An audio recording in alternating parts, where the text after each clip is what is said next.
स्वागत है आप सबका नेटवर्क पे और सभी दर्शकों को बाजार के हाल में। और सबसे बड़ी आज जो बात ये थी कि 7 दिन की लगातार कमजोरी के बाद अब बाजार आज थोड़ा सुधरा और संभलता हुआ दिख रहा है और ऊपरी स्तरों पे थोड़ी टिकने की कोशिश कर रहा है। अगर आप देखें इसमें बड़े वाले सूचकांक जो निफ्टी और सेंसेक्स हैं वो जहां पे खुले थे उसी के आसपास तकरीबन या उससे थोड़ा सा बेटर संभलने की कोशिश में है। और ये एक अच्छी बात है कि ट्रेड के करीब 2-2.5 घंटे हो चुके हैं और अभी तक बाजार उसको सस्टेन करने की कोशिश कर रहा है। और जो छोटे वाले दूसरे इंडेक्स भी आप देखेंगे खासतौर पर मिड कैप में, उसमें आज हरियाली लौटी है। जो तगड़ी पिटाई उनकी हो चुकी थी वहां पे बाउंस बैक है हुआ।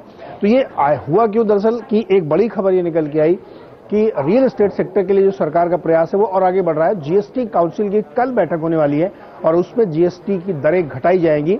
अंडर कंस्ट्रक्शन जो प्रोजेक्ट होते हैं उसमें, जो नॉर्मल प्रोजेक्ट है उसमें जीएसटी 5% की जाएगी और जो अफोर्डेबल हाउसिंग है उसमें 3% की जाएगी। ये बहुत बड़ा कदम है जिसका इंतजार था, पिछली बैठक में ये हो नहीं पाया था।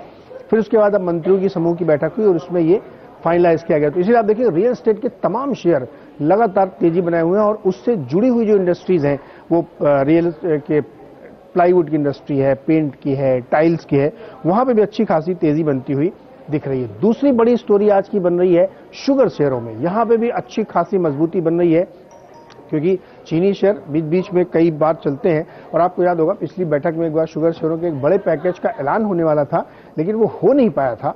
अब उम्मीद फिर से बन रही है कि शायद यहाँ कुछ हो सकता हो, तो इसीलिए चीनी शेयरों में अच्छी खासी तेजी है। एथेनॉल बनाने वाली कंपनियों में अच्छी तेजी है।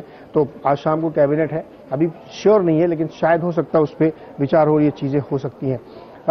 2-3 स्टॉक्स और हैं जहां पे खबरों के आधार पर देखिए अंबुजा सीमेंट, नतीजे कमजोर थे लेकिन स्टॉक में वैसा रिएक्शन दिखा नहीं जैसा लग रहा था। शायद कमजोरी के बाद ये रिएक्शन हो सकता है। नेस्ले, इसमें इंपॉर्टेंट ये है कि मैनेजमेंट से जो इंटरेक्शन किया हम लोगों ने उसमें उन्होंने बताया कि कैलेंडर ईयर 19 में बहुत सारे प्रोडक्ट वो लॉन्च करने वाले हैं और ये जब भी कोई एफएमसीजी कंपनी नया प्रोडक्ट लॉन्च करती है तो वो उसके लिए एक अच्छी खबर ये होती है कि आप मार्केट गेन करते हैं, थोड़ा सेल्स आपकी बढ़ती है, तो इसलिए वो चलता हुआ दिख रहा है। और इमामी में नजर रखिए, इमामी के प्रमोटर 10% हिस्सा बेच रहे हैं और उससे जो 1600 करोड़ रुपए जुटेंगे उससे अपना कर्ज कम करेंगे और साथ ही जो प्लेज शेयर्स हैं उनको कम करेंगे। तो आज की थीम में रियल एस्टेट है, कंजम्पशन की थ्योरी है और चीनी वाले शेयर्स हैं, एथेनॉल वाले शेयर्स हैं और साथ ही आप देखिए जुबिलेंट फूड में, नेस्ले में, गोदरेज कंज्यूमर में। तो ये पूरी स्टोरी यहाँ पे बनती हुई दिख रही जिसमें सिलेक्टिवली बाइंग देखने को मिल रही है और कुछ एनबीएफसीज में भी ट्रेडिंग बाई हरकत है। वो सब इसलिए क्योंकि वो बहुत पिटाई हो चुकी, तो अब एक बाउंस बैक होता हुआ दिख रहा है। तो इस लब्बो-लुआब के बीच में आपके लिए खरीदारी के मौके कहाँ थे? जहां आपको कमाई करनी थी, तो कमाई आपको करनी थी रियल एस्टेट शेयरों में।